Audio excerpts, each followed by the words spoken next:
இதுதாங்க நம்ம சாட்சியா இருக்கு. கர்த்தர் எனக்கு வார்த்தையை தந்தா, என்னை வெயிட் பண்ண வச்சா, இத்தனை வருஷத்துல, இவ்வளவு நாள்ல, இத்தனை நேரத்துல எனக்கு காரியம் வாழ்க்கையில இதுவரை தாமதம் என்று இருந்த காரியம் நாளை மாற்றி எழுதப்படும். மறுநாள் காலமே ஏதோ வழியாய் தண்ணீர் வந்தது போல உங்க வாழ்க்கையிலும் கர்த்தர் சொன்ன வார்த்தை நிறைவேறும். இது கர்த்தருடைய பார்வைக்கு. எத்தனை பேர் இந்த பகல் வேளையில நம்புறீங்க? என்னை கர்த்தர் அழைத்தது உண்டானா? என் சூழ்நிலை எல்லாம் எதிராக இருந்தாலும் என்னை சத்ருவின் கையில் ஒப்பு கொடுக்க மாட்டார். சத்ருவை என் கையில் நம்புறவங்க மட்டும் சத்தமா தேவனுக்கு மகிமை ஆமென் சொல்லுங்க பார்க்கலாம். ஆமென் என்று சொல்லி, ஆமென் என்று சொல்லி. உன்னை வரவழைத்தது கர்த்தரானா? கர்த்தர் உன்னை வரவழைத்தது உன்னை சத்ருவின் கையில் கொடுப்பதற்கல்ல, சத்ருவை உன் கையிலே நம்புறவங்க மட்டும்.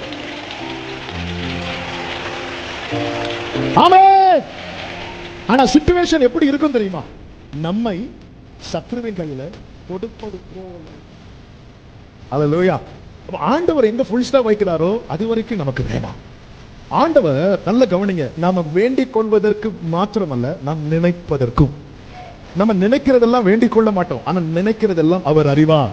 என் உதட்டிலிருந்து பிறக்கும் வார்த்தைகளை மட்டுமல்ல, என் உள்ளத்திலிருந்து பிறக்கும் நினைவுகளையும் என் கர்த்தர் தூரத்திலிருந்து அறிவார்.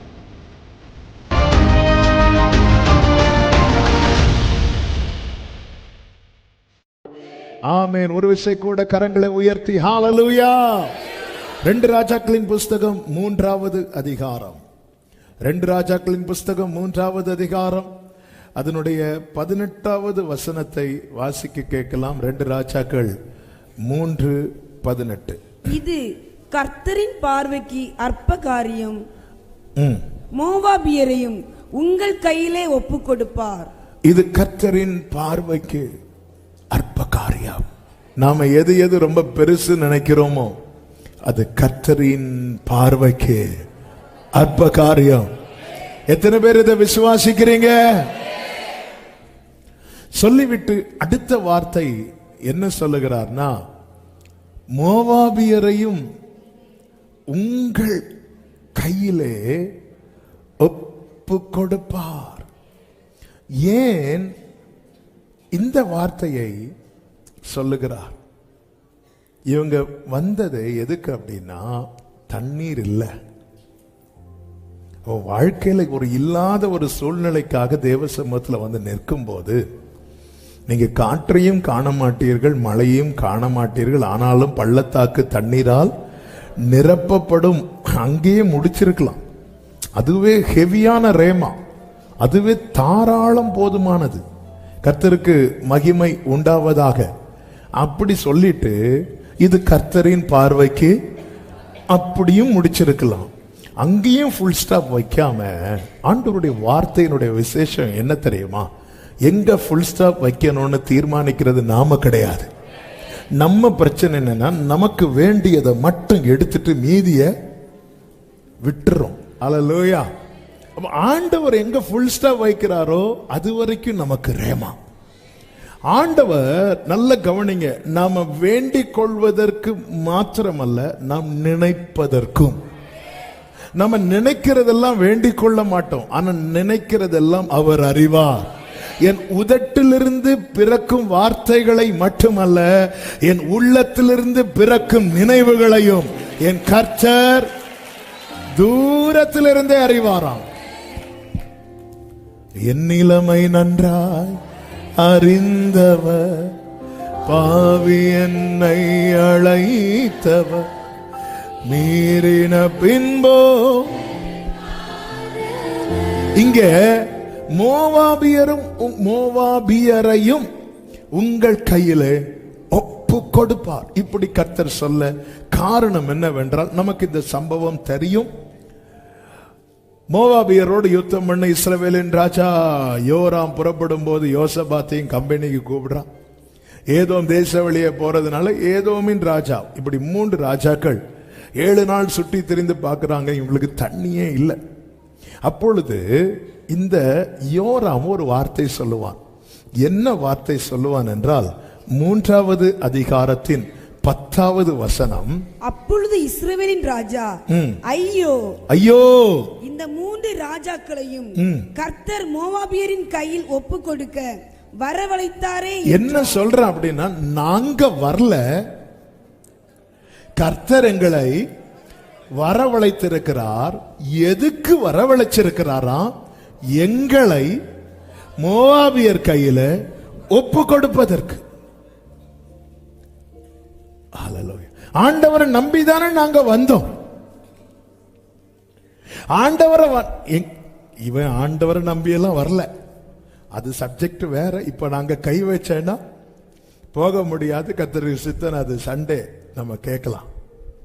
இப்போ நான் அந்த வேர்ட், அவன் சொன்ன வார்த்தையை பாருங்க, நல்ல கவனிங்க. தேவன் தம்மை பரியாசம் பண்ண ஒட்டார். உன்னை வரவழைத்தது கர்த்தரானா? கர்த்தர் உன்னை வரவழைத்தது உன்னை சத்துருவின் கையில் கொடுப்பதற்கல்ல, சத்துருவை உன் கையிலே நம்புறவங்க மட்டும்.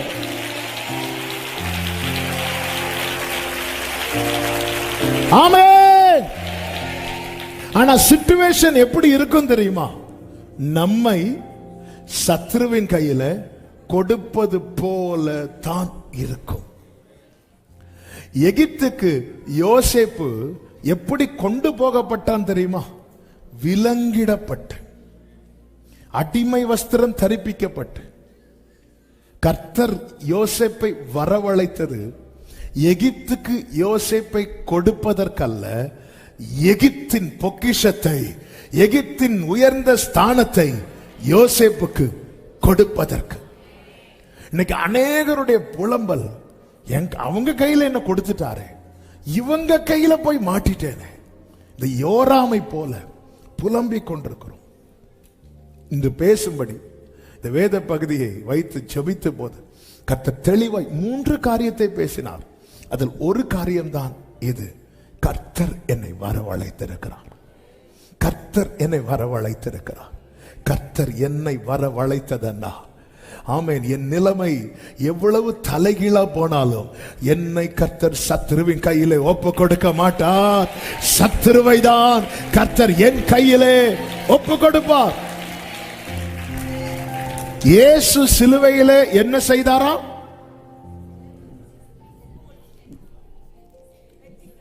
வெற்றியை எப்படி சொல்லணும்? இயேசு சிலுவையிலே வெற்றி சிறந்தார். ஆனா வெற்றி சிறக்க இயேசுவுக்கு என்னெல்லாம் நடந்துச்சு? என்னெல்லாம் நடக்க கூடாதோ அது எல்லாம் நடந்துச்சு. ஆமே. சில சொல்லுவாங்க, என் வாழ்க்கையில என்னெல்லாம் நடக்க கூடாதுன்னு நினைச்சேனோ அது எல்லாமே நடந்துட்டு பிரதர். உண்மையில இயேசுவுக்கு நடந்ததெல்லாம் பாருங்க, பாருங்க. அந்த இடத்துல இயேசுவை பிடிக்கிறாங்க. இயேசு என்ன சொல்லுவார் தெரியுமா? அதற்கு முன்பதாக, இதற்காகவே வந்தேன், பிதாவினால் அனுப்பப்பட்டார். ரிசல்ட் ஒண்ணு இருக்குல்ல, ரிசல்ட்ல இயேசுவின் தலை நசுங்கவில்லை, சத்துருவின் தலை அவர் கால் கீழே நசுக்கப்பட்டது. எத்தனை பேர் இந்த பகல் வேளையில நம்புறீங்க? என்னை கர்த்தர் அழைத்தது உண்டானால், என் சூழ்நிலை எல்லாம் எதிராக இருந்தாலும் என்னை சத்துருவின் கையில் ஒப்பு கொடுக்க மாட்டார். சத்துருவை என் கையில் நம்புறவங்க மட்டும். சத்தமா தேவனுக்கு மகிமை. ஆமென் சொல்லுங்க பார்க்கலாம். ஆமென் என்று சொல்லி, ஆமென் என்று சொல்லி.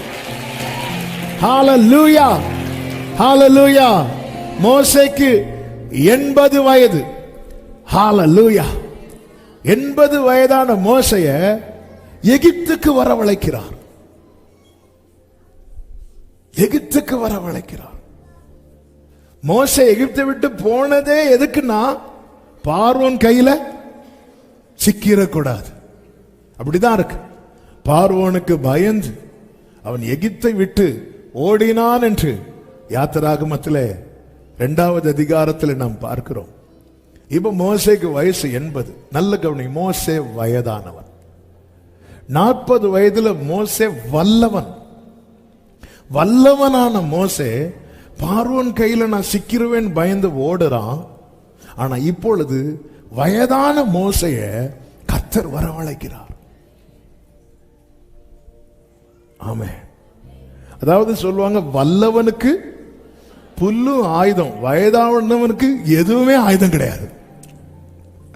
வல்லவனுக்கு புல்லும் ஆயுதம், வயதானவனுக்கு ஏதுங்க ஆயுதம்? ஆயுதத்தை கையில பிடிக்க முடியுமா? தூக்க முடியுமா? வயதான மோசே கையில இருக்கிறது ஒரு தடி, ஒரு கோலு. கர்த்தர் வரவழைக்கிறார். நீ வா பார்வோன்ட்டு போ. ஆரோன்ட்டு போன்னு சொன்னாலாவது கொஞ்சம் ஆறுதலா இருக்கும். பார்வோன்ட்டு போன்னு சொன்னதும் பயங்கரமா இருக்கும். ஆமென். சில நேரத்தில் கர்த்தர் வரவழைக்கிறது ஆரோன்ட்டு போகல, பார்வோன்ட்டு போகிறதுக்கு. ஆரோன்னாலாவது கொஞ்சம் ஆறுதல். அவன் என்ன பார்த்ததும் கட்டி பிடிப்பான், கிஸ் பண்ணுவான், தம்பி நல்லா இருக்கியா, சும்மாவாவது விசாரிப்பான். சிலர் நம்மள சும்மாவாவது நல்லா இருக்கீங்களா கேட்பாங்க. ஹல்லேலூயா. ஆமென். ஆனா அந்த பார்வை நம்மளை பார்த்தாலே விறுவிறுவிறுன்னு வரும். என்ன கர்த்தர் வரவழைத்தது ஆரோன பார்க்கிறதுக்கு அல்ல, பார்வோன பார்க்கிறதுக்கு. ஆமென். வல்லவனா இருந்த போதே அவ்வளவு தூரம் ஓடனே, இப்ப வயதானவனா இருக்கிற என்ன ஏன் வரவழைக்கிறார்? எப்படி என்ன மாட்டி விட்டுருவாரோ? இல்ல இல்ல இல்ல. வயதான மோசைய கர்த்தர் வரவழைத்தது மோசைய பார்வோன் கையில ஒப்பு கொடுப்பதற்கல்ல, பார்வோனையும் அவன் சேனையும் மோசே கையில. ஆமே. பார்வோனே, உன் சத்ருவின் முடிவு மோசே உன் கையில தான் இருக்கு, என் கையிலயா இருக்கு. நான் என்ன செய்ய? நீ உன் கையை நீட்டு. அவன் செய்யறதெல்லாம் கர்த்தர், ஆனா மோசே உன் கையில தான் இருக்கு. ஏ சத்ரு நினைச்சிட்டான் உன் தலையெழுத்து அவன் கையில இல்ல, மோசே அவன் தலையெழுத்து உன் கையில இருக்கு. ஆண்டவரே நான் என்ன செய்யணும்? நீ உன் கையை நீட்டு, நீ உன் கையை நீட்டு. பார்வோன் சிங்காசனத்திலிருந்து இப்படி கையெல்லாம் நீட்டி பார்த்தான். மோசே நான் ஒன்னும் ஒப்பு கொடுக்கல. ஆனா மோசே நீ நிக்கிறது வனாந்தரம், நீ நிக்கிறது சிவந்த சமுத்திரத்துக்கு முன்னாடி. நீ உன் கையை நீட்டு. உன் கண்ணுக்கு முன்னாடி பார்வோனும் அவன் சேனையும் ஒரு திரி அணைகிறது போல. இது எப்படி சாத்தியமாச்சு? 40 வயதிலே வல்லவனான மோசேக்கு சாத்தியமாகாதது வயதான மோசேக்கு எப்படி சாத்தியமாச்சு? இது மோசையா வந்தது அல்ல, கர்த்தர் வரவழைத்தது. யோராம் நீ என்ன சொன்ன? கர்த்தர் எங்களை ஒப்பு கொடுக்க வரவழைத்தார்கள். இது கர்த்தர் வரவழைத்ததானா? எழுதி வச்சுக்கோ, மோவாபியரை உன் கையில ஒப்பு கொடுப்பா. வயதான மோசே வரவழைத்து பார்வோனையும் அவன் சேனையும் ஒப்பு கொடுத்தார். இளைஞனான தாவீதை வரவழைக்கிறார். யுத்த களத்தில் அவனுக்கும் யுத்தத்துக்கும் சம்பந்தமே கிடையாது. கோலியாத் தாவீதை பார்த்து அவன் எப்படி இருக்கிறவனா பார்க்கிறானா? இளைஞனா இருக்கிறான். சின்ன பையன். இவன் கையில் ஆயுதம் இல்லை, பட்டயம் இல்லை, ஈட்டி இல்லை. அவன் இவனை பார்த்து அசட்டை பண்ணினான். 1 சாமுவேல் 17:42 சொல்லப்பட்டிருக்கிறது. பெலிஸ்தியன் சுற்றி பார்த்து தாவீதை கண்டு அவன் இளைஞனும் சௌந்தரிய ரூபமான சிவந்த மேனே, ஐயோ பிள்ளை வீட்டுக்குள்ளந்து இப்பதான் வெளியே வந்திருக்குது, வெயிலே படாத பிள்ளை, அவனை இப்படி எல்லாம் அசட்டை பண்ணினான். கர்த்தர் இவனை வரவழைத்தார். தாவீதுக்கு நல்ல நிச்சயம் இருந்தது, நான் வந்ததற்கு. உண்மையிலே தாவீத அங்க அனுப்புனது எதற்காக? தகப்பன் ஈசாய் அனுப்புனது சாப்பாடு கொடுக்க, கர்த்தர் அனுப்புனது யுத்தம் பண்ண.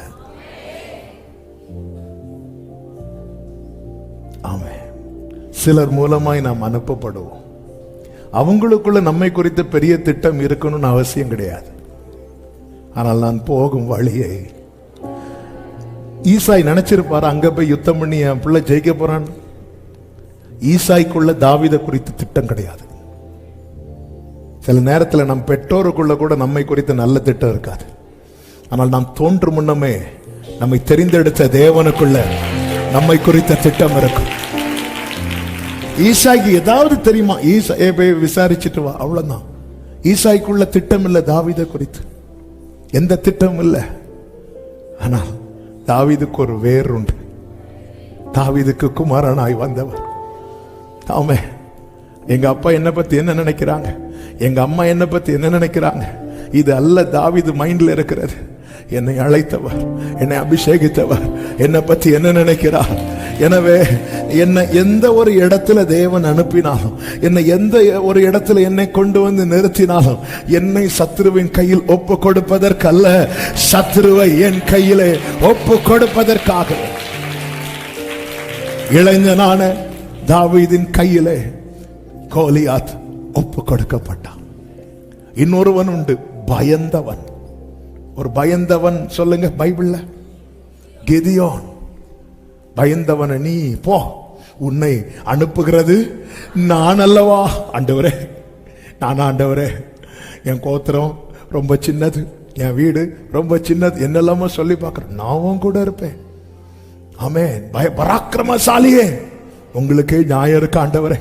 நீங்க பராக்கிரமசாலின்னு சொல்லும் போதே நான் பயந்துதான். பயப்படாதுன்னு சொன்னாலே நம்ம என்ன செய்வோம்? பயப்படுவோம். ஆமே, ஆண்டவர் யோவானுக்கு காட்சி கொடுக்கிறார்.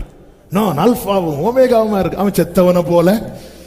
ஆமே, ஒரு செய்தி முடிக்கக்குள்ளே ஆளு அவுட்டு. ஆண்டவர் திருப்பி வச்சு பயப்படாத பயப்படாத வா இளவு. நமக்கு நம்மளை பார்த்து பயப்படாதுன்னு சொன்னாலே நமக்கு நெஞ்சு நின்றுட்டு தான் வர. கொஞ்சம் மெதுவா சொல்லக்கூடாதா? ஆமே, கர்த்தர் நல்லவர். சில நேரத்தில் கொஞ்சம் சத்தம் போடும்போது தெரியும். சிலர் தூக்கத்துல துள்ளி எழும்பி க்ளோரி ஹalleluya. ஆமே, அப்படி பயந்தவனாக்க யாரு? கிதியோன். அவனை பராக்கிரமசாலி என்கிறார். ஆமே, சில நேரத்தில் ஆண்டவர் நயங்காட்டி அழைப்பார். ஹalleluya. நல்லா புரிஞ்சுக்கோ, உலகம் நம்மளை புகழ்ந்தா அதுக்குள்ள ஏதாவது ஒரு ஆபத்து இருக்குன்னு அர்த்தம். கர்த்தரால் புகழப்படுகிற ஒரு உச்சமன். கர்த்தர் என்ன சொல்லி அழைக்கிறாரோ அதுவாக தான் நான் இருப்பேன். ஆமென். இப்ப நான் இருக்கிறத வச்சு கர்த்தர் என்ன அழைக்க மாட்டார். நாளைக்கு நான் இருக்க போறத வச்சு. ஆமென். எல்லாம் வலது கரத்தை உயர்த்தி நம்பிக்கையோடு, கர்த்தர் என்னை என்ன சொல்லி அழைத்தாரோ அப்படிதான் என் எதிர்காலம் இருக்கும். சத்தமா ஆமென். என் எதிர்காலத்தை தீர்மானிப்பது நான் வாங்குற மார்க் அல்ல. என் எதிர்காலத்தை தீர்மானிப்பது என் பேங்க்ல இருக்கிற பணம் அல்ல. என் எதிர்காலத்தை தீர்மானிப்பது நான் தங்கி இருக்கிற வீடு அல்ல. என் எதிர்காலத்தை தீர்மானிப்பது என்னை சூழ்ந்திருக்கிற உறவுகள் அல்ல. என் எதிர்காலத்தை தீர்மானிக்கிறது என்னை அழைத்த கர்த்தர். உங்க அழைப்பு இருந்ததால நான் அழிந்து போகவில்லை. உங்க நான் கைவிடப்படல. உங்க கிருபை என்ன காத்ததால வாழ்ந்து கொண்டிருக்கேன். உங்க அன்புக்கு நிகரே இல்ல. உங்க கிருபையன் உங்க பிரியமானவர்களே, இந்த வேர்டு உள்ளத்துல அப்படி எழும்பி வர கர்த்தர் கிருபை செய்தார். ஈசாய் திட்டத்தோடு திட்டம் நிறைவேறுவதற்காக தாவீதை அனுப்பல. தாவீதை குறித்து ஈசாய்க்கு ஒரு திட்டமும் கிடையாது. அல்லேலூயா. ஆமென். அதாவது மூத்த பையன் மேல நிறைய திட்டம் இருக்கும். எனக்கு கேட்கிற அன்பு பிள்ளைகளே, உங்களை குறித்த ஒரு நல்ல திட்டம், இவன் எப்படியும் வாழ்ந்துருவான், இவன் நல்லா வருவான், அப்படி ஒரு எண்ணம் கூட ஒருவேளை உங்க பெற்றோருக்கு இல்லாமல் இருக்கலாம். அதை குறித்து நீங்க கலங்காதீங்க. அழைத்தவர் உண்மை உள்ளவர். அவருக்கு ஒரு திட்டம் இருக்கிறது, அவருக்கு ஒரு திட்டம் இருக்கிறது. இந்த வார்த்தை ஆண்டவர் சிலரோடு தீர்க்க தரிசனமாய் பேச வைக்கிறார், சிலரோடு பேச வைக்கிறார்.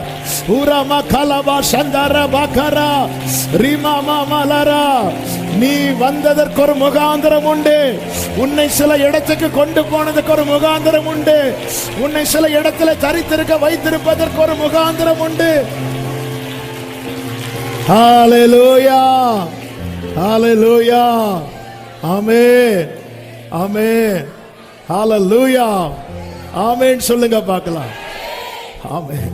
கர்த்தர் நல்லவர், ஆவியானவர் அசைவாடி கொண்டிருக்கிறார். இன்னைக்கு பிரசங்கம் முடியாது. ஹalleluya, ஆமென். நீ போய் அப்போ ஈசாய் மனசுல என்ன இருக்கும்? இவன் போவான், இத கொடுப்பான், விசாரிச்சுட்டு வருவான். விசாரிக்க போனவன் இன்னும் வரல. இவருக்கு விறு விறுன்னு ஏறும். ஏன்னா தாவீதுக்குள்ள என்ன உண்டுன்னு மூத்தவன் சொல்றான், அகங்காரம் உண்டு, துணிகரம் உண்டு. எங்கேயாவது பிரச்சனையை பார்த்தா இவன் போய் மூக்கு நுழைப்பான். இவன்ட்ட நான் என்ன சொல்லிவிட்டேன்? ஹalleluya, ஹalleluya. ஏன் தாவீது இருக்கிற நிலைமையை பார்த்து, பொதுவாகவே நாம இருக்கிற நிலைமையை பார்த்து தானங்க நம்ம பிள்ளைகளுக்கான திட்டத்தை வகுப்போம். இது இல்லைன்னு யாராவது ஆமோதிக்க முடியுமா? பிள்ளைங்களுடைய நிலைமை புரியும். எக்ஸாம்பிளுக்கு சொல்றேன். இப்ப மார்க் வந்துச்சுல்ல, பிள்ளை பிறக்கும் போது பிள்ளையை யாராக்கணும்னு நினைச்சிருப்போம். இப்ப பிள்ளைக்கு மார்க் வந்த அப்புறம் யாராக்கணும்னு பிளான் பண்ணிட்டு இருக்கிறோம். ஏன்னா நமக்கு லிமிட்டேஷன் உண்டு, அவருக்கு லிமிட்டேஷன் கிடையாது. பூமிக்கு வானம் எப்படி உயரமோ அவர் கிருபையும் பெரிதான. இதான் கர்த்தர். என் நினைவுகள் உங்கள் நினைவுகள் அல்ல, என் வழிகள். தாவீது சொல்லுகிறார், என் காலை மான் கால்களை. நம்ம காலை மான் காலை கொஞ்சம் யோசித்து பாருங்க. கொஞ்சம் இதை எப்படி டேஸ்ட் பண்றார் பாருங்க. ஏன் அப்படி சொல்றார்? ஏன் அப்படி சொல்றார்? இப்போ தாவீது உயரத்தை கண்டவன், அதனால தாவீது சொன்னதை நம்ம என்ன செய்து ஆகணும்? ஏங்க ஜெயிச்சவன் எப்படி ஜெயிச்சான்னு சொன்னா நம்ம என்ன செய்து ஆகணும்? கேட்டுதான் ஆகணும். ஒரு ஆள் பாஸ் ஆகி ஐஏஎஸ் ஆயிட்டாங்க, ஆபீசர் ஆயிட்டாங்க, அவங்க வந்து சொல்றாங்க நான் இப்படி இப்படி பண்ணேன், எனக்கு இப்படி இப்படி நடந்துச்சுன்னு. நம்ம வந்து போயினா சொல்லுவோம் இல்ல, ஏன்னா அவங்க சாதிச்சுட்டாங்க. ஒரு சாதித்தவன் சொல்லுகிறான், என் காலை மான் காலை போலாக்கி உயரமான ஸ்தலங்களிலே, என்னுடைய உயர்தலத்திலே என்னை நிறுத்துகிறார்கிறான். அப்படியா தாவீது? ஏன் தாவீது அப்படி சொல்ற? காலை மான் காலை போல மாட்டினா ஷேப் மாறிச்சா, சைஸ் மாறிச்சா? இல்ல. தாவீதுக்கு தெரியும் தன்னுடைய வேகம், தாவீதுக்கு தெரியும் தன்னுடைய திராணி. இன்று நான் இருந்த நிலையிலிருந்து இன்னைக்கு இப்படி ஒரு நிலையில நான் வரணும்னா, ஒரு மான் எவ்வளவு வேகமா ஓடுமோ அப்படி ஓடினால் மட்டும்தான் இந்த ஸ்தானத்தை அடைய முடியும். அந்த வேகம் என் கால்களுக்கு இல்லை என்பதை அறிந்ததும் என் காலை மான் கால்களை போலாக்கி. இதுதான் கிருபை, இதுதான் உம்முடைய காருண்யம். என்னை அப்ப என்ன, எனக்கு என்ன செஞ்சா இவன் இந்த ஸ்தானத்தை அடைவான் என்பது தாவீது சொல்லுவார், என் தகப்பன் ஈசாய்க்கு தெரியாது. ஆனால் கருவில் தோன்றும் முன்னமே என்னை தெரிந்தெடுத்த. இந்த காலால ஓட முடியுமா? ஓடுனா தாவீது சொல்லுவான், நான் இப்போ ஒரு உயரத்தில் இருக்கிறேன்ல, இதுக்கு பாதி கூட நான் வந்திருக்க மாட்டேன்.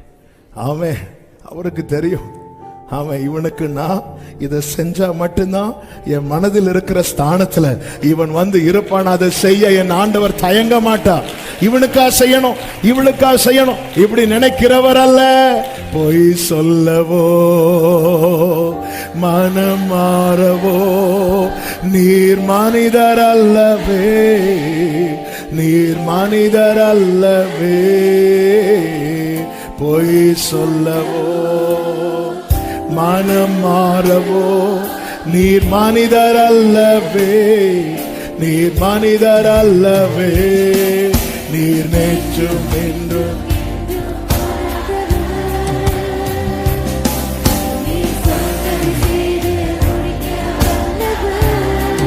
காலங்கள் மாறலாம், காலங்கள் ஓராமா சேமாமரோ ரிமாம்ரே லரே. நீரோ என்று மாறாதவர்,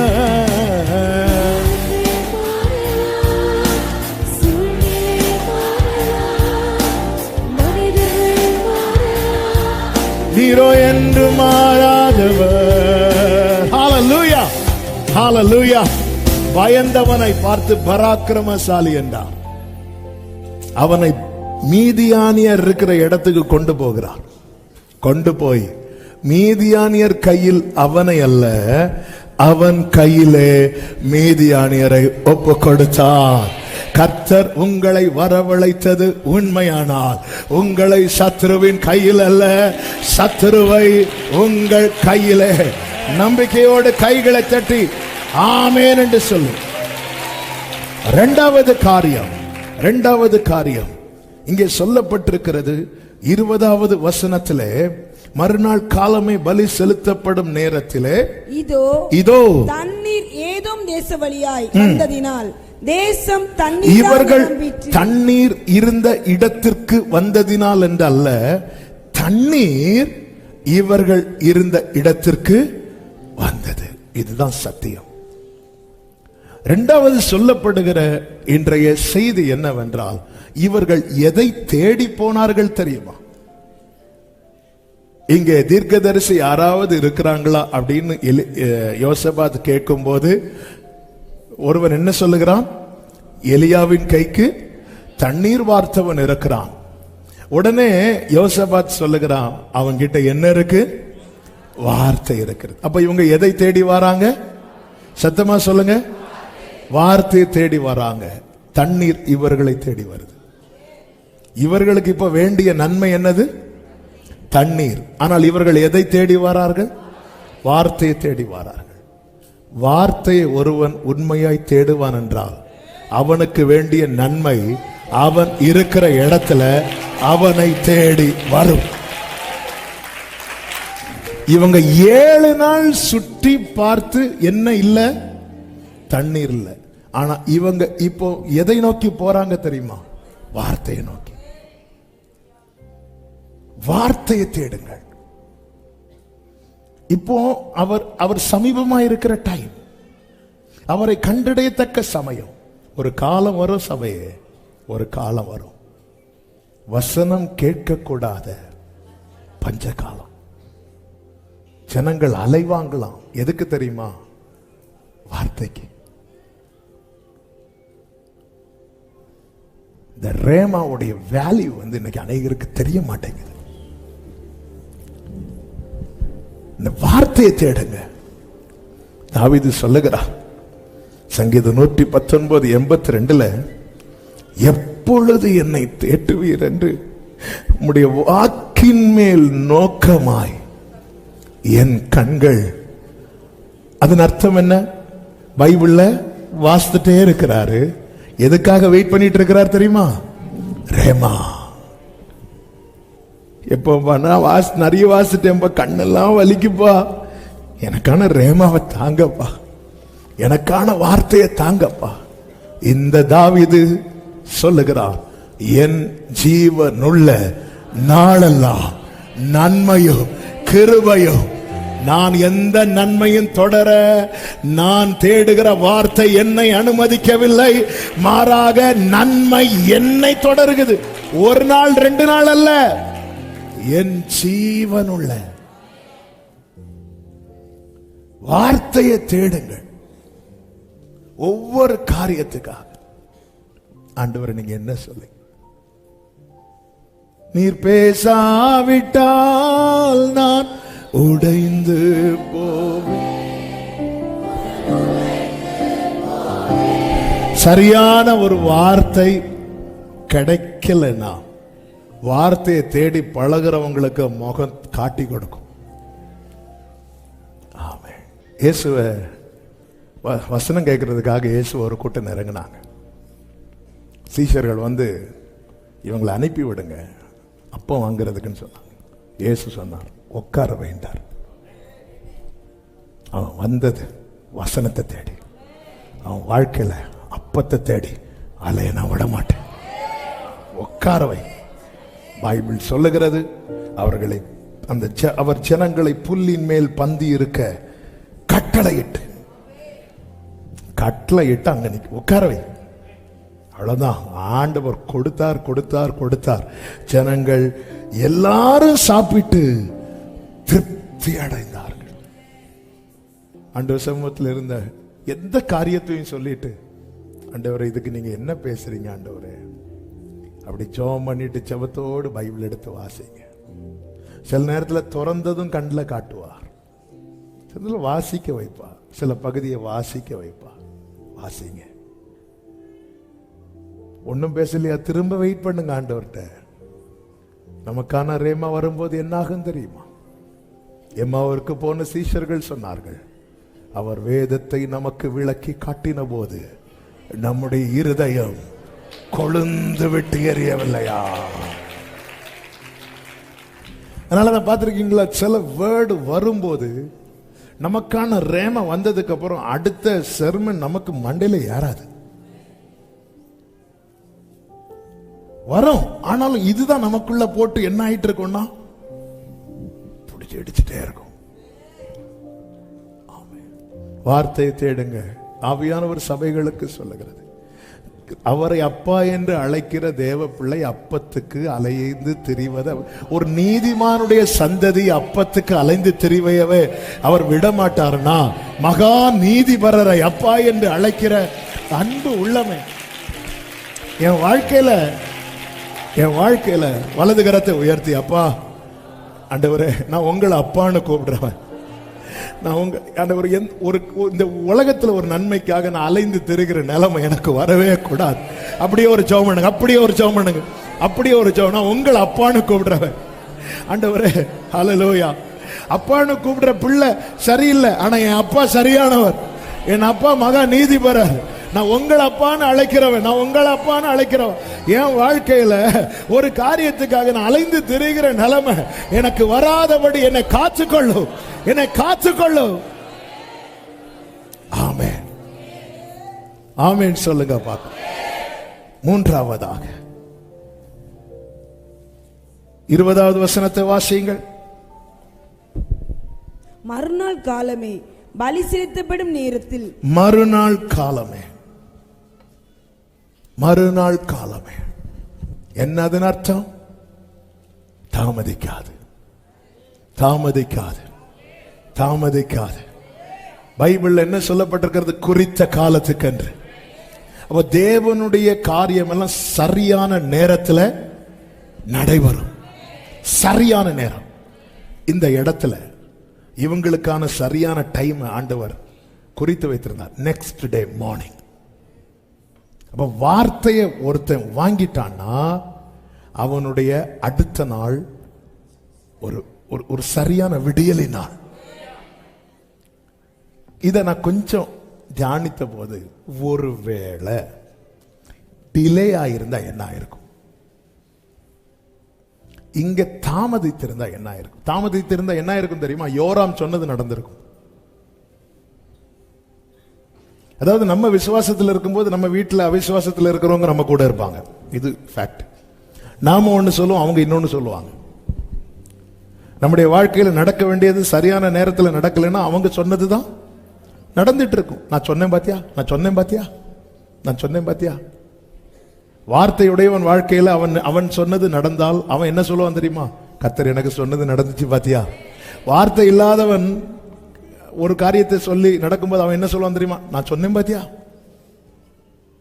இந்த இடத்துல தாமதித்திருந்த என்ன, இவங்க தளர்ந்திருப்பாங்க. இவங்க தளர்ந்தால் மோவாபியர் ஈஸியா வந்து தூக்கி இருப்பாங்க. அப்போ யோரோமின் ராஜா யோசபாத்தை பார்த்து சொல்லி, நான் சொன்னேன் இல்லை, நான் சொன்னேன் இல்லை. ஒரு 15 நிமிடம் இன்னும் இருக்கிறது, நான் முடிக்க போகிறேன். இனி நல்லா கவனிக்கணும். கர்த்தருடைய வார்த்தை என் வாழ்க்கையில நடக்க வேண்டிய நேரத்தில் நடக்கலைன்னா, என்னை சுத்தி என்ன சொன்னாங்களோ அது நடக்கும். அப்படி நடந்துட்டுன்னா என் வாழ்க்கையில கர்த்தருடைய நாமம் தூஷிக்கப்படும். அப்படி நடந்துடக்கூடாது. அப்படி நடக்காம இருக்கணும்னா என்ன செய்யணும் தெரியுமா? என்னால ஒரு தாமதம் வரக்கூடாது. என்னால தாமதம் வருமா? வரும். 400 வருடத்திலே விடுதலை, இதுதான் இஸ்ரவேலருக்கு தேவன் நியமித்தது. ஆனால் இஸ்ரவேலர் எகிப்திலிருந்து வெளியே வரும்போது 430 வருஷம் ஆச்சு. 30 இயர்ஸ் டிலே ஆச்சு. ஏன் டிலே ஆச்சு? ஒன்று, மோசே அழைப்பை தட்டிட்டே இருந்தான். டிலேயாக வேதனை அதிகமாயிட்டே இருந்துச்சு, நஷ்டங்கள் அதிகமாயிட்டே இருந்துச்சு. எனக்கான டைம் வரும்போது மறுநாள் காலமே இந்த யோசபாத்தும் இவர்களையும் நீங்க பாத்தீங்கன்னா, பலி செலுத்தப்படும் நேரத்தில், அதன் அர்த்தம் என்ன? வார்த்தையை பெற்றவன் பிரசன்னத்தில் இருக்கணும். வார்த்தையை பெற்றவன் பிரசன்னத்தை விட்டு இன்னொரு இடத்துல இருப்பான் என்றால் அவன் வாழ்க்கையிலே வார்த்தை தாமதமாகும். ஆதியாகமம் எடுக்க வேண்டாம், நோட் பண்ணா நோட் பண்ணிக்கோங்க. 17:1 கர்த்தர் ஆபிரகாமோடு என்ன சொல்லுவார் தெரியுமா? நான் சர்வ வல்லமையுள்ள தேவன். அடுத்த வார்த்தை, நீ எனக்கு முன்பாக நடந்து கொண்டு. அதன் அர்த்தம் என்ன? ஆபிரகாமே, குறித்த காலம் வந்துட்டு. அப்படிதான் பைபிள்ல இருக்கு. கர்த்தர் குறித்த காலத்துல, குறித்த காலம் வந்துட்டு, இந்த டைம்ல என் பார்வை விட்டு நீ அங்க இங்க போயிடக்கூடாது.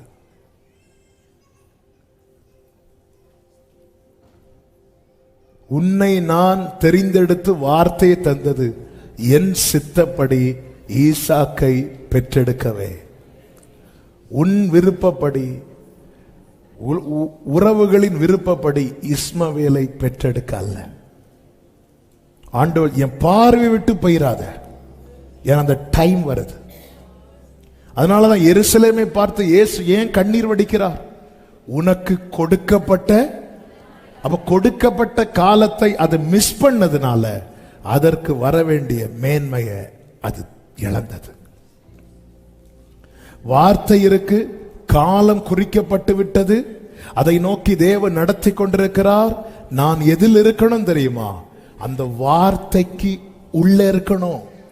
வார்த்தையை விட்டு நான் வெளியே இருப்பேன் என்றால், வார்த்தை கொடுக்கப்பட்டது உண்மைதான், காலம் எழுதப்பட்டது உண்மைதான், ஆனால் என் வாழ்க்கையிலே அதை சுதந்திரிக்க முடியாமல் போய்விடும். லூக்கா 2வது அதிகாரத்திலே சிமியோன் என்கிற ஒரு தேவ மனிதனை குறித்து சொல்லப்பட்டிருக்கிறது. அங்கே அந்த வசனம் எப்படி ஆரம்பிக்கிறது என்றால், 25வது வசனத்தை பாருங்கள். சிமியோன் என்னும் பேர் கொண்ட ஒரு மனுஷன் எருசலேமில் இருந்தான். அவனுக்கு என்ன ப்ராஃபஸி கொடுக்கப்பட்டது? 26வது வசனத்திலே, கர்த்தருடைய கிறிஸ்துவை நீ காணும் முன்னே மரணமடைய மாட்டா என்று பரிசுத்த ஆவியினாலே அவனுக்கு, இதுதான் ப்ராஃபஸி ஹோலி ஸ்பிரிட் மூலமா கொடுக்கப்பட்டது. அது தேவ மனிதர்களை கொண்டு பேசுவார், வசனத்தை எடுத்து பேசுவார், தீர்க்க தரிசனத்தின் மூலமா அவருக்கு எப்படி நம்ம கிட்ட கன்வே பண்ணணும்னு அவர் பிளான் வச்சிருக்கிறாரோ அப்படி பேசுவார். அப்போ பரிசுத்த ஆவியினால் வார்த்தை அவனுக்கு கொடுக்கப்பட்டது. இங்க பாரு, இதுதான் வாழ்க்கையில நடக்கும். அதுவரை இந்த தீபம் அணையாது. உடனே சிமியோன் என்ன செய்கிறான் தெரியுமா? அதனுடைய 25 பிற்பகுதியிலே சொல்லப்பட்டிருக்கிறது, அவன் மேல் பரிசுத்த ஆவி, Holy Ghost was upon him, அவன் மேல் இருந்தார். அதன் அர்த்தம் என்ன? அவன் பரிசுத்த ஆவியானவருக்கு கீழே இருந்தான். ஒருத்தங்க கீழே இருப்பதுன்னா என்ன தெரியுமா? அவங்க இஷ்டப்படி செயல்படுவது. இளைய குமாரன் தகப்பனை விட்டு போனது தகப்பன் மேல அன்பு குறைவினால் அல்ல, தகப்பனுக்கு கீழ் இருப்பதை விரும்பாததுனால. இயேசு கிறிஸ்து தம்மை தாமே தாழ்த்தி வந்து கீழ்ப்படிந்தவரானார். இயேசு பிதாவுக்கு சமமா இருப்பவர். ஆனா பிதாவின் இஷ்டப்படி செய்ய அவர் விரும்பினதுனால அவர் தம்மை பிதாவுக்கு கீழே வந்துட்டார். அவரே வந்தார் தம்மை தாமே வெறுமையாக்கி. நான் கீழே இருக்கிறேன், நான் உங்களுக்கு நீங்க சொல்லுங்க, நான் செய்யறேன், நான் கீழே இருக்கிறேன். வாக்கு தத்தத்தை உடையவன் தன் இஷ்டம் போன போக்கில், தன் கால் போன போக்கில், தன் மனம் போன போக்கில் நடக்கவில்லை. தன் மாம்சத்தையும் மனசையும் பிரியப்படுத்த அவன் ஓடவில்லை. அப்படி ஓடி இருந்தால் இந்த வாக்கு தத்தம் என்பது அவன் வாழ்க்கையில் நிறைவேறாத ஒன்றா இருந்திருக்கும். அவன் என்ன செய்யறான் தெரியுமா? ஹோலி ஸ்பிரிட்டுக்கு கீழே இருக்கிறான். ஹோலி ஸ்பிரிட் அவனை எப்படி மாற்றுறார் தெரியுமா? நீதியும் தேவ பக்தியும் உள்ளவனாய் மாற்றுகிறார். நீதியும் தேவ ஜஸ்ட் அண்ட் ரைச்சஸ், நீதியும் தேவ பக்தியும் உள்ளவன் என்றால் என்னவென்றால், அதை ஒரே லைன்ல சொல்லணும்னா, பைபிள்ல செய் என்று சொல்வதை செய்வதும் செய்யாதே என்று சொல்வதை செய்யாதிருப்பவனே நீதியும் தேவ பக்தியும் உள்ளவன். கர்த்தர் யார் அப்படி மாத்துறார் தெரியுமா? வாக்கு தத்தமுடையவன. இல்ல எனக்கு தோணுனதெல்லாம் நான் செய்வேன், எனக்கு வேர்டு இருக்கு, எனக்கு சொல்லி இருக்கிறார். எத்தனை வருஷமா சொல்லிட்டு இருக்கீங்க சகோதரா? எத்தனை வருஷமா சொல்லிட்டு இருக்கீங்க சகோதரி? தேவன் தம்மை பரியாசம் பண்ண விட்டார். அந்தந்த காலத்துல செய்ய வேண்டியதை அவர் செய்வார். என் வாழ்க்கையில வாக்குத்தத்தம் நிறைவேறவில்லை என்றால் 2 ரீசன். 1, எனக்கான டைம் இன்னும் வரவில்லை. 2, என்னால் அது தாமதமாய் கொண்டிருக்கிறது. வாக்குத்தத்தம் மாறாது, ஆனா தாமதம் உண்டு. அதனாலதான் பைபிள் இருக்கு, தாமதித்தாலும் தாமதம் அவரால் வராது. ஏன்னா காலத்துக்கு உட்பட்டவர் அல்ல, காலத்தை உண்டாக்கினவர் அவர். அதனால அவரால் அப்படி தாமதம் ஆறு தெரிஞ்சா கிளாக்க டைமை மாத்துவார் ஆண்டவர். ஆமென். டைமே மாத்துவார் ஆண்டவர். சாயங்காலம் முடிய வேண்டிய யுத்தம் முடியல, சூரியன் ஆண்டவரே நிக்க வச்சிருக்க, சூரியன் போச்சுன்னா டைம் முடிஞ்சு. சூரியன் போகாது, சூரியன் நிக்க, நீ யுத்தம் பண்ணு. காலத்தையும் சமயத்தையும் மாற்றுகிறவர், ராஜாக்களை தள்ளி ராஜாக்களை ஏற்படுத்துகிறவர், நாம் ஆராதிக்கிற ஜீவன் உள்ள தேவன். வாக்கு தத்தத்தை உடையவன் எப்படி இருக்கிறான் பாருங்க. என் வாழ்க்கையில என்ன மாற்றம், என் வாழ்க்கையில என்ன மாற்றம் இருக்கிறது? தேவ பிரசனம் தங்கி இருக்கத்தக்க என் வாழ்க்கை இருக்கிறதா? இது ரொம்ப முக்கியம். 99 வயசு, 99 வயசு ஆபிரகாமுக்கு என்னங்க பண்ண முடியும்? சரீரம் எப்படி இருந்துச்சா? ஏதாவது பாவம் செய்ய முடியுமா ஆபிரகாமுக்கு? அப்போ ஒரு வாக்குத்தத்தை நிறைவேறுகிறவன் அந்த பார்வையை விட்டு போயிடக்கூடாது என்பதில் அவர் எவ்வளவு கவனமா இருக்கிறார். ஆபிரகாமே, எனக்கு ஒரு ஆசை இருக்கு. ஆபிரகாமே, என்ன ஆசை ஆண்டவரே? உன் வாழ்க்கை நாளைக்கு எப்படி எழுதப்படும் தெரியுமா? குறித்த காலத்துல இவனுக்கு கொடுக்கப்பட்டது நிறைவேறிற்று. சில நேரத்தில் நம்மளை ஏன் ஸ்ட்ரிக்டா பிடிக்கிறார் தெரியுமா? நாளைக்கு நம்முடைய சரித்திரம் எழுதப்படும் போது, நம்முடைய தலைமுறைகள் எடுத்து வாசிக்கும் போது, எங்க முற்பிதாக்கள் வாழ்க்கையில, எங்க அப்பா அம்மா வாழ்க்கையில ஆண்டவர் சொன்ன வார்த்தை சொன்ன டைம்ல நிறைவேறினது. ஆமென். எங்க தாத்தாக்கு சொன்னது அப்படியே எங்க தாத்தா வாழ்க்கையில் நிறைவேறல, ஆனா எங்க அப்பா வாழ்க்கையில நிறைவேறும்னு பார்த்தேன், அதுவும் முடியல. இப்ப என்கிட்ட வந்திருக்கு. அதாவது நான் உன் வாயில் அருளிய வார்த்தை உன் வாயில் இருந்தும், அது வார்த்தை இருக்கு, ஆள் இல்லை, வார்த்தை அடுத்து வாயில வந்துட்டு. ஆமே. எகிப்துல வேதனை இருந்தாலும் வேலை இருந்து வெளியே கொண்டு வந்துட்டார். எல்லாத்தையும் விட்டுட்டு வெளியே வந்தாச்சு. வெளியே வந்து எத்தனை பேர் சுதந்திரித்தார்கள்? எத்தனை பேர் சுதந்திரித்தார்கள்? ஏன் மற்றவங்களுக்கு? ஏன்னா மேகத்துக்கு கீழே இல்லாம விலகிட்டாங்க. எகிப்தை திரும்ப விரும்பினாங்க. அதாவது விட்டு வந்த காரியத்தை வேண்டான்னு வச்சிடணும். ஆண்டவர் அவர்களுக்கு கொடுத்த பனிஷ்மெண்ட்ல என்ன தெரியுமா? ஒன்று என்னாகமம் 14:34 வாசியுங்கள். நீங்கள் தேசத்தை சுற்றி பார்த்த 40 நாள் லக்கத்தின்படி 40 நாள் லக்கத்தின்படியே ஒவ்வொரு நாள் ஒவ்வொரு வருஷமாகவும் நீங்கள் 40 வருஷம் உங்கள் அக்கிரமங்களை சுமந்து என் உடன்படிக்கைக்கு வந்த மாறுதலை உணர்வீர்கள். அதாவது 40 நாள்ல நீங்க சுத்தி பார்த்துட்டு வந்துட்டீங்க. அப்ப இங்க இருந்து நீங்க டிராவல் பண்ணி போனா எத்தனை நாள்ல சுதந்திரிக்கலாம்? 40 டேஸ்ல நீங்க சுதந்திரிக்கலாம். ஆனா உங்க அக்கிரமத்தினால, உங்க பாவத்தினால ஒரு நாள் கடக்க வேண்டிய காரியத்தை நீங்க 1 இயரா கடப்பீங்க. 40 நாள்ல கிடைக்க வேண்டிய காரியம் உங்களுக்கு எத்தனை வருஷம் டிலே ஆகும் தெரியுமா? 40 வருஷம். இது எதனால் வந்தது? உங்கள் அக்கிரமம். ஈஸியா கிடைக்க வேண்டியது கடினமா மாறுது. சீக்கிரம் கிடைக்க வேண்டியது தாமதமாய் மாறுகிறது. இந்த இஸ்ரவேலர்கள் செய்த பாவம் என்னவென்றால், ஒன்று, கர்த்தருடைய கிரியைகளை மறந்தாங்க. எதை மறந்தாங்க தெரியுமா? நான் இரத்தத்தால் மீட்கப்பட்டவர் என்பதை மறந்தாங்க. என்னை கர்த்தர் எகிப்திலிருந்து வெளியே கொண்டு வந்தது சும்மா இல்ல, ரத்தம். என்ன ரத்தம் சிந்தி எகிப்தை விட்டு வெளியே கொண்டு வந்தாருன்னா எனக்குள்ள என்ன இருக்கக்கூடாது? எகிப்து இருக்கக்கூடாது. ஆனா இவங்க திரும்பவும் இவங்களுக்கு எகிப்தை நோக்கி, எகிப்தை நினைக்கிறாங்க, எகிப்தை பேசுறாங்க. எகிப்திலிருந்து வெளியே வந்து எகிப்தை மேன்மையா பேசுறாங்க. இது ஆண்டவருக்கு எவ்வளவு வேதனை. இது உனக்கு தெரியுமா? இதெல்லாம் எப்படிப்பட்டது தெரியுமா? ரட்சகர மேன்மையா பேச வேண்டிய வாயில உலக நட்சத்திரங்களை மேன்மையா பேசிட்டு இருக்கிறாங்க. அதன் அர்த்தம் என்ன? இவங்க மேகத்தை விட்டு விலகிட்டாங்க. ஆண்டவர் சொல்ற, நான் இவங்க கூட இருக்க மாட்டேன். ஆண்டவர் அதனால இவங்களுக்கு என்ன ஆண்டவரை கிடைக்கும்? ஒரே நாள்ல கிடைக்க வேண்டியது இவங்களுக்கு 1 வருஷம் ஆகும். 40 நாள்ல கிடைக்க வேண்டியது இவங்களுக்கு எத்தனை வருஷம் ஆகும்? 40 வருஷம். நான் அவரை விட்டு விலக கூடாது. அது மாத்திரமல்ல, அவர் என்னை விட்டு விலக கூடாது. சிம்சோனை விட்டு கர்த்தர் விலகினார். அதன் அர்த்தம் என்ன? சிம்சோன் இன்னும் நினைச்சிட்டு இருக்கிறான், கர்த்தர் என்னோடு இருக்கிறார், கர்த்தர் என் கூடவே இருக்கிறார். இல்ல. ஹல்லேலூயா.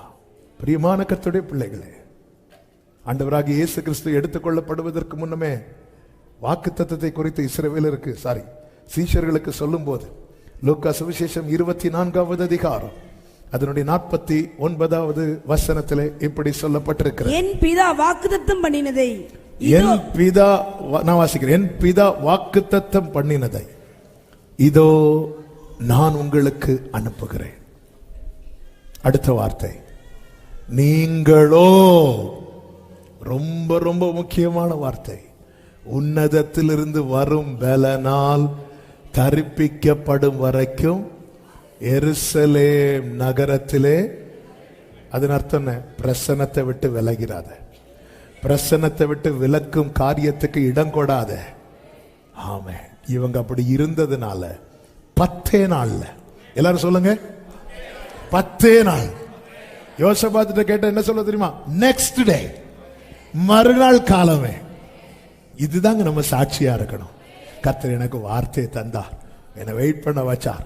இத்தனை வருஷத்துல, இவ்வளவு நாள்ல, இத்தனை நேரத்துல எனக்கு காரியம் நடந்தது. நானும் இருக்கேன். வேதம் என்ன சொல்லுகிறது? அவருடைய ரட்சிப்பு அவருக்கு பயந்தவர்களுக்கு சமீபமாயிருக்கிறது. என்ன வார்த்தைங்க! மறுநாள் காலமே. வேதத்துல ஒவ்வொரு வேர்ட் பை வேர்டு நம்மோடு பேசும். ஆண்டவர் கேட்கிறா, நீ வார்த்தையை தேடி வந்த, வார்த்தையை தந்துட்டேன், என்ன பண்ணிட்டு இருக்கிற? தேவ சமூகத்திலிருந்து பலி செலுத்த வேண்டிய நீ எந்த சமூகத்தில் இருக்கிற? எங்க இருக்கிற? உன் வாழ்க்கையில் தாமதத்துக்கு காரணம் நான் என்று சொல்லிக் கொண்டிருக்கிறாயோ? நான் மீண்டும் சொல்லுகிறேன், 2 காரியம் ஒரு வாழ்க்கையில வாக்குத்தத்தம் நிறைவேறவில்லை என்றால், ஒன்று, வேளை இன்னும் வரவில்லை. இன்னொன்று, நம்மால் தாமதம்.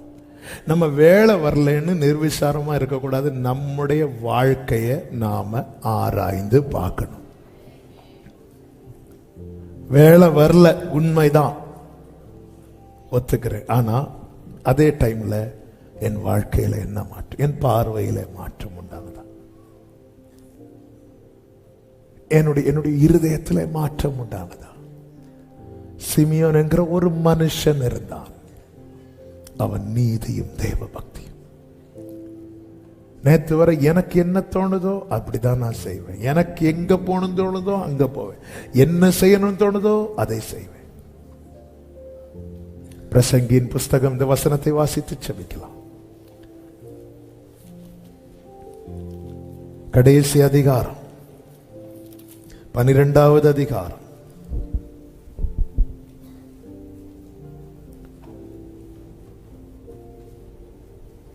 பதிமூன்று 14 சொல்லப்பட்டிருக்கிறது. நான் வாசிக்கிறேன். காரியத்தின் கடைத்தொகையை கேட்போமாக. தேவனுக்கு பயந்து அவர் கற்பனைகளை கைக்கொள். எல்லா மனுஷர் மேலும் விழுந்த கடமை இதுதான். ஒவ்வொரு கிரியையையும் அந்த ரங்கமான ஒவ்வொரு காரியத்தையும், அது நன்மையானாலும் தீமையானாலும் தேவன் நியாயத்திலே, இந்த வார்த்தை கவனிச்சீங்களா? விசேஷமாய் காத்திருக்கிறவர்களே, ஒவ்வொரு காரியத்தையும் அவர் கொண்டு வந்து நியாயத்துல கொண்டு வருவாராம். அப்ப நம்முடைய அந்தரங்க கிரியை எப்படி இருக்கிறது? பிரியமானவர்களே, விசேஷமாய் இந்த வார்த்தையை சொல்லும் போது பாரத்தோடு சொல்றேன். காத்திருந்து வார்த்தையை வாங்கி பெற்றவர்கள், அந்த வார்த்தை நிறைவேறினது. பைபிள்ல யார் யாருக்கெல்லாம் வார்த்தை கொடுக்கப்பட்டதோ அவங்க எல்லாருக்குமே வார்த்தை நிறைவேறினதும் எழுதப்பட்டது. அதே போல நம்முடைய வாழ்க்கையில எழுதப்பட வேண்டும். உருவாக ஒப்பு கொடுங்கள். அவரை உருவாக்க அவரை ஃபோர்ஸ் பண்றோமே, நாம் உருவாக ஒப்பு கொடுப்போம். ஆண்டவர் எனக்கு அதை செஞ்சுத்தாங்க, இதை செஞ்சுத்தாங்க, இப்படி செஞ்சுத்தாங்க. அவர் எத்தனை அடையாளத்தை காட்டியாச்சு செய்து தருவேன் என்று. நாம் ஏதாவது மாறுதலுக்கு நம்மை ஒப்பு கொடுக்கிறோமா? பெரிய காரியத்தை வைத்தல்லவா உங்களை எகிப்திலிருந்து வெளியே கொண்டு வந்தா. வாழ்க்கை இன்னும் எகிப்தில் இருந்த அதே நிலைதான் தொடருகிறது என்றால் ஆண்டவர் சொல்றாரு, நான் அங்க நிறைவேற்றுவதற்கு எனக்கு அவங்க இடமே தரலையே, நான் வேலை செய்வதற்கு அவங்க இடம் கொடுக்கவில்லையே. தாமதம் வேண்டாம் சகோதரி, தாமதம் வேண்டாம் சகோதரா. அவர் கையில் ஒப்பு கொடுங்க, ஆண்டவர் பேசுவார். அதே பிரசங்கின் புஸ்தகம் 11வது அதிகாரம் அதனுடைய 10 சொல்லப்பட்டிருக்கிறது, நீ உன் இருதயத்திலிருந்து சஞ்சலத்தையும் உன் மாம்சத்திலிருந்து தீங்கையும் நீக்கி போடு என 9 கடைசியில் என்ன சொல்லப்பட்டிருக்கிறது? தேவன் உன்னை நியாயத்திலே கொண்டு வந்து நிறுத்து. மாம்சத்தில் அப்ப என்ன இருக்கக்கூடாது? தீங்கு இருக்கக்கூடாது. தீமை கர்த்தரிடத்தில் சேராது. கர்த்தருக்கு மகிமை உண்டாவதாக, நம்முடைய வாழ்க்கையிலும் எழுதப்படுவதாக. மறுநாள் காலமே, ஆமென். தண்ணீர் அந்த ஏதம் தேச வழியாய் வந்து நிரப்பிட்டு கைகளை உயர்த்தி ஆமேன் சொல்லுங்க பார்க்கலாம். அப்படியே தேவ சமூகத்தில் நம்மை தாழ்த்தி முடிந்தால் முழங்கார் படிட்டு அல்லது எழும்பி நின்று உங்களுக்கு எப்படி வசதி.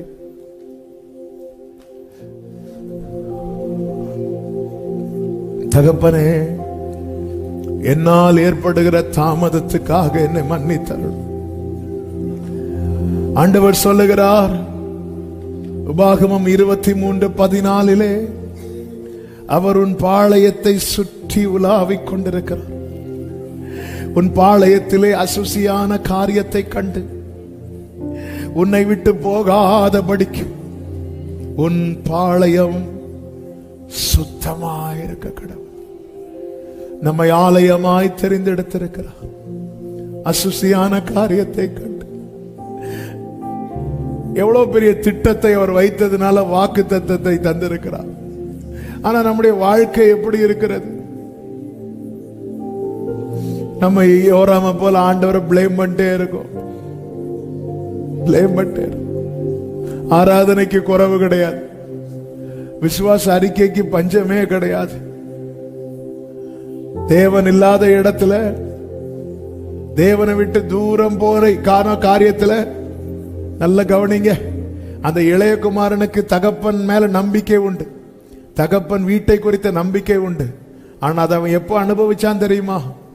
அந்த பன்றிகள் கூட்டத்திலிருந்து எழும்பி தகப்பனிடத்துல வந்த பிறகு நமக்கு விசுவாசம் இருக்கு, ஆனா அனுபவிக்க மாட்டேங்கிறோமே.